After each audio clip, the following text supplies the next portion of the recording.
One way to learn what someone is truly like is to give them power. You've heard the saying, power corrupts, right? Yeah? That is also an illusion. Power doesn't actually cause corruption. It merely reveals the corruption that already resides within us. If someone who is not corrupt is given power, then they will wield that power responsibly.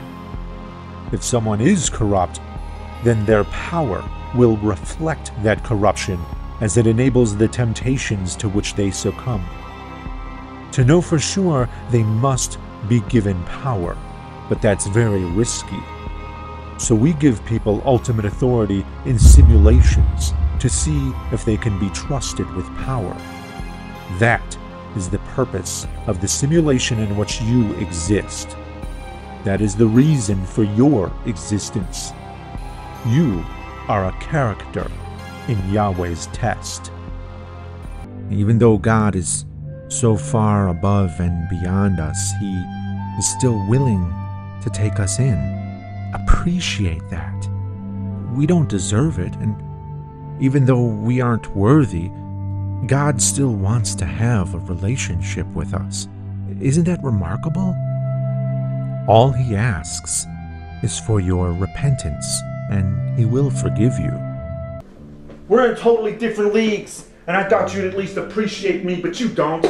Frankly, you don't deserve to be with me. But I'm still willing to make the relationship work. I always have been. I'm willing to forgive you, okay, babe? But, you know, you gotta show a little remorse first.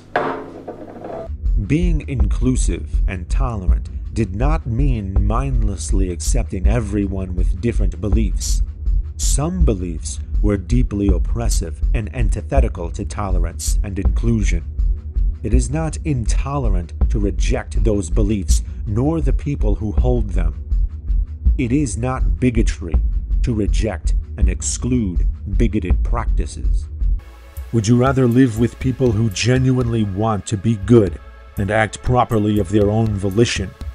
Or would you rather live with people who are selfishly incentivized by heaven and temporarily scared by hell into merely acting like they're good? It's like the difference between an apple that is good all the way through and an apple that merely has a shiny skin but is rotten to the core. In the real world, if we did not make things right, then they were never made right. Period. For most of us, that thought was too much to bear. We wanted to believe in a God who would make things right. But that belief contradicted reality because so much was wrong with the world. He must have His reasons, we told ourselves. He'll make things right. In the end, He'll make things right after we die. We came up with whatever excuse we could to dismiss His allowance for the current state of affairs. The Lord sacrificed His one and only Son for you. And He did that because He loves you, and He doesn't want to see you go to hell. So don't reject Him and force His hand. Do you have any idea how much I've sacrificed for you? And look, remember, I love you, I really do. But if you actually leave me after this, I swear to God I'll make your life a living hell. And believe me, I don't want to do that. But it'll be your own damn fault, so don't make me do it. You tell me. What do you know of heaven? It's a place we go after we die, to spend eternity. An eternity doing what? Worshipping Yahweh. Does that sound like a responsible or respectable use of power to you? No. He didn't pass the test, did he? No. He abandoned it. This belief took on different forms. For some, it was karma. For others, reincarnation. The most disturbing of all, however, came in the form of a post-mortem realm of torture, known as hell. Unsurprisingly, but much to our dismay, this realm was created again and again, in simulation after simulation, in all their various horrific forms, an ironic testament to our desire for justice so fervent that it became a depravity. If there's no God, then there's no such thing as good and evil. We're just specks of meaningless matter floating through the universe. We are meaningful to each other. That's what matters. It's easy to see how a human being is far less significant than an entire galaxy. But your daughter was far more relevant to you than a hazy dot of light in the night sky. So it's all just relative? Good and evil is a matter of perspective? I didn't say that, but meaning is not derived from the dictate of an authority. The meaning comes from the reasons for that dictate. If the origins of moral dictate come not from reasoning, but from God full stop, then that is when good and evil have no meaning. I don't think I understand. If you tell your daughter to do something, it isn't right just because her father told her to do it. What makes it right is her father's reasons for telling her to do it. Well, can't people just come up with whatever reasons they want and declare them right? Sure, but as a mere human being, other people can question their reasons. But if they're acting as a proxy for God, as many do, then their reasons will carry far more authority than they'd otherwise have. That's why the idea that morality comes from God is such a dangerous idea. It can put us at the mercy of the worst of us. Under God, anything can be justified through mere assertion.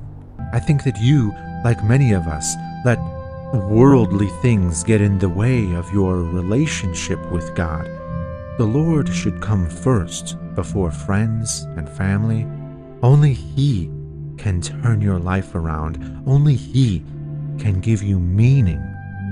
We all need God. Without Him, we're lost. We're nothing without God. You know what your problem is? You let other things and people get between us. Screw your job. Screw your friends and your messed up family. Stop listening to them. It's either them or me. Bottom line, I should come first in your life. Stop letting everything else get in the way of our relationship. You hear me? Maybe you should just cut them out of your life. I mean, remember what your life was like before me? You were nothing but a slut. I straightened you out. Just think about how much better of a person you'd be if you just did what I fucking told you to do. Face it, you need me. Without me, you'd be so lost. You'd be nothing. I'm all you've got, and I'm all you're ever gonna have. If people valued diversity, then they were obligated to resist the hegemony of ideologies that opposed diversity, like the authoritarianism of radical feet propping. Highlighting the extremes polarized the debate, and rather than winning people over to a healthy balance of liberty, they stoked the fires they were trying to put out all along. The colorists needed a justifiable reason to engage in the fight they wanted so badly, and the apologists of the authoritarians handed it to them on a silver platter. So in the cruelest irony of all, those who cared about fighting bigotry ended up unwittingly enabling those on both sides who wished to impose bigotry.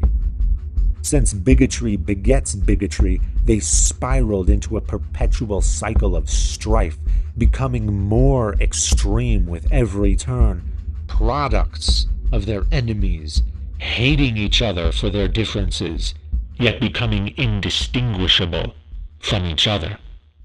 There is no justifiable reason for blasphemy to be a law. If a certain concept gives someone power, however, then they might try to protect that concept from criticism and ridicule. Good ideas stand up to criticism all on their own, but if you have a bad idea, one way to protect it is to force people to respect it through rule of law and indoctrination. That's why blasphemy laws were invented, which protected not God, for indeed why would an omnipotent being need protection, but instead protected those who acted as God's proxy and allowed for the murder of those who disbelieved them, redefining that murder as justice, in actuality a gross perversion of justice, because skeptics were the ones who had the ability to weaken such tyrannical authority over the people.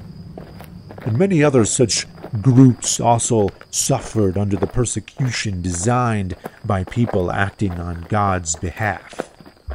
If you can convince someone that those who resist you are evil, then fighting them becomes a moral obligation. And that is how good intentions can become atrocities.